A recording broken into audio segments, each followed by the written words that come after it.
অপেক্ষা করে থাকার মজাই আলাদা। তো ফাইনালি ৫ বছর পর পৌষ মেলা হচ্ছে। তো ঘড়িতে তখন বাজে ৪:৩০ আর আমিও পুরোপুরি রেডি হয়ে গিয়েছিলাম। তো রেডি হয়ে যাওয়ার পর প্রথমেই মেলা গিয়ে টপে নাগরদোলায় চেপে পুরো ভিউটা নিয়েছিলাম। দেখতে অসাধারণ ছিল আর মেলাটা ছিল প্রচুর বড়।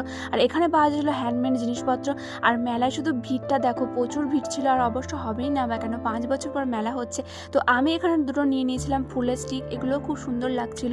আর এখানে বিক্রি হচ্ছিল গুবলুর জামা কাপড়, সোয়েটার, নানা রকম শীতের জিনিসপত্র বিক্রি হচ্ছিল। আর এখানে বিক্রি হচ্ছিল সুতির জিনিসপত্র, যেটা শান্তিনিকেতনে যেটার জন্য বিখ্যাত, জামা কাপড়, হ্যান্ডমেড জিনিসপত্র আর বাউল গান। আর তোমরা একটু বাউল গানও শুনে নাও।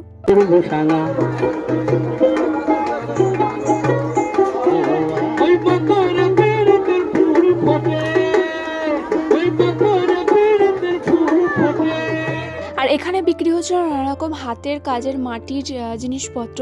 তো গাইস, চলো ভিডিওটা আমি এখানেই এন্ড করছি। আবার পরের নেক্সট ভিডিওতে দেখা হবে।